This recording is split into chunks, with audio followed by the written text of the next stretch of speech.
Hello everyone, good morning, welcome to another episode of Daily Data Degen. My name is Flo. Every day I bring you awesome content around NFTs, so if you like that kind of news, please consider subscribing. Today we're going to talk about where are we in the current NFT market. Are we bullish? Are we bearish? Today it's the 27th of April and let's get started. So as we can see, Ethereum is still on a downtrend, meaning all the NFT related coins also suffering quite heavy loss, some into the double digit territory. The only exception is ApeCoin of the famous BYC club. So they are really unstoppable. That was the subject of the last video. If we look at the current floor price of the biggest collection, sorry about that, we can see, if we look in terms of market cap, that most NFT collection, or at least the blue chips, are also suffering. There's very little except Doodles, and we're going to talk more about it, that is actually trending up. For the rest of the markets, we can see going down pretty heavily, some with double digit also. In terms of market sentiment, we keep on rising on the NFT Go barometers. Quite skeptical, I think it's still experimental. I would not say that the market sentiment, according to me, is keep on slightly increasing, but why not? Why not?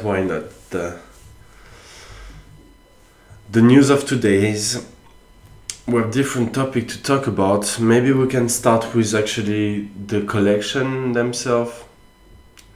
So this is the Doodle collection, beautiful blue chip with its own graphic signature. So here, as we can see, since January, there's been a strong accumulation, a bit like we find in Bitcoin almost. That's interesting.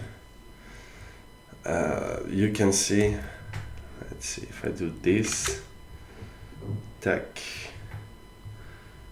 I'm gonna try to help you see a bit better what's going on. Up, as you can see, there is a pattern forming of an ascending triangle, and so that means that the breakout should come very soon, you know. I mean, you can put your line, your trend line as you want it, of course. But for me, there's a pattern's coming, and there's gonna be a breakout soon out of this triangle. So is it going to be up, down?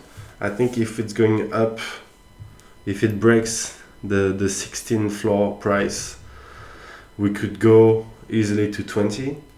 If we break down, I think we can go back to some accumulation to the range of the 10 ETH. So let's stay on the lookout on this collection. I think it's interesting formation. Clearly looks like there's going to be a pattern of continuation, so keep on increasing because people still love Doodles and still a blue chip considered by many. We have another blue chip that is quite interesting, is Moonbirds. So this collection of 10K backed up by startuppers, rich guys, and the Silicon Valley in general that ate into this project. I'm personally not really fan of the brand, of everything, really, but I still respect the market. That's what happened when you have innovation. Some people are really good with communicating, and so why not? But let's check the numbers first. Actually, you know what we're gonna do? We're gonna check the Fibonacci retracement to see indeed if it's because there's been a correction since the 3 days since Sunday, where we reached kind of the top at an average of 41 ETH. we can see, well, volume is completely dying. That's a classic. But the correction was quite heavy. We went from 41 ETH to 27 ETH in average. So what does Fibonacci tells us? Well, we have to look first at kind of the low, so where the average and the sales floor met, so that's 12.5. So going trend direction uptrend, that's a retracement, so 12.5, okay. And went up to, let's take this data where it's quite close, 36.78. 36.70. Oops. 78.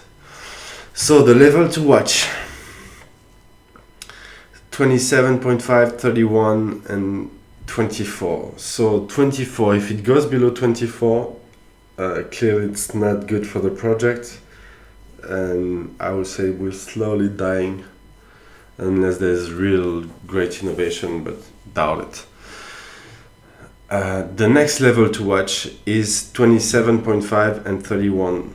So 27.5, that's actually where we're standing more or less.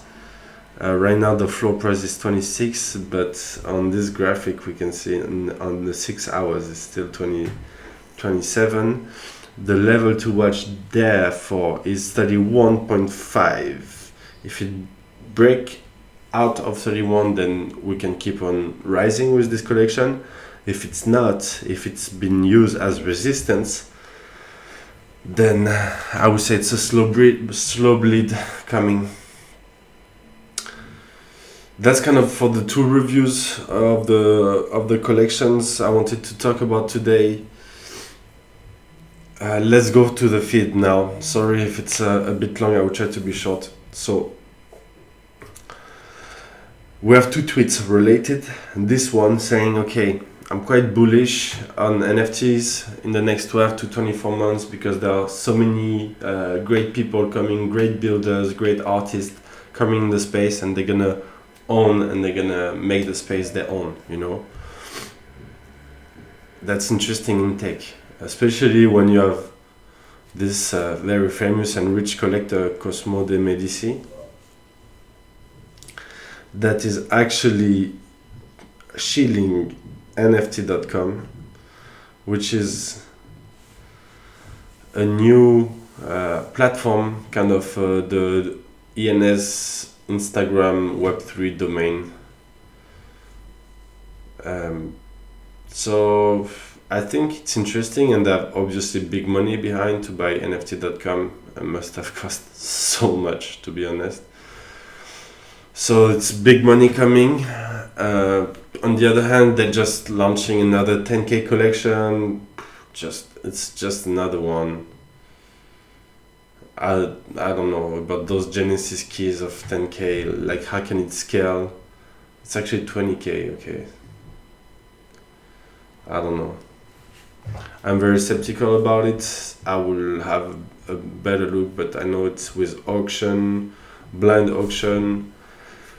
So yeah, if there's too many big whales like this guy,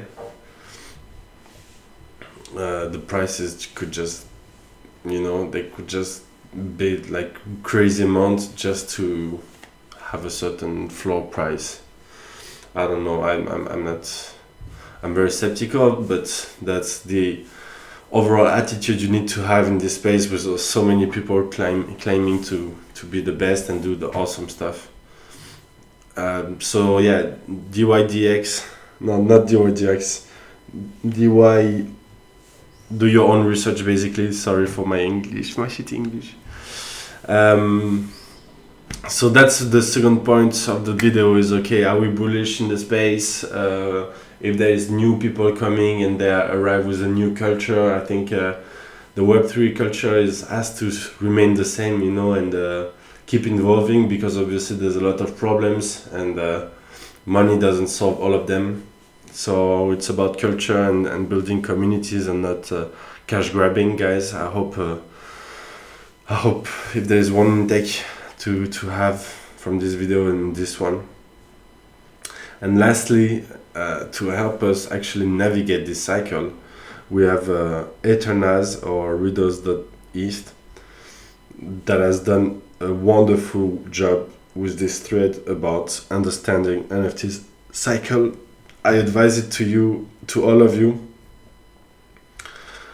It talks about different patterns, about how NFT markets trends are much shorter than the overall crypto. Like the crypto cycle can take 4 years, the NFT market just takes 5 months. I'm not going to go through the entire thread because it's insane, but some key points. NFT markets are shorter. They're often driven by adoption events, what you call adoption events, so the set of Beeple, the Twitter verification. We're increasing the quality at each cycle. The new entrance and innovation is quite strong and pushing the level. So if you're not a blue chip, you just get lost in this tsunami of innovation. The impact of the NFT cycles due to the ETH and dollars fluctuation. That's a lot to go through. That's why you should definitely check it out, guys. It's an awesome thread. And thank you, Readers.eth, for that. And that's it for me for today. So thank you guys so much for tuning in. I hope it wasn't a boring videos. I hope it was good and that you can see how hard it is to navigate the NFT market at the moment. Are we bullish? Are we bearish? I would say it's mostly uncertain at the moment, and we clearly lack of direction. So we have to check out in the next days. Are we gonna go more down? Are we gonna see some projects pumping like Doodles? That's an open questions, guys. Let me know what you think in the comments. Thank you so much for subscribing. Remember, it's not financial advice. Have a wonderful day, and I see you tomorrow. Bye bye, guys. Bye bye.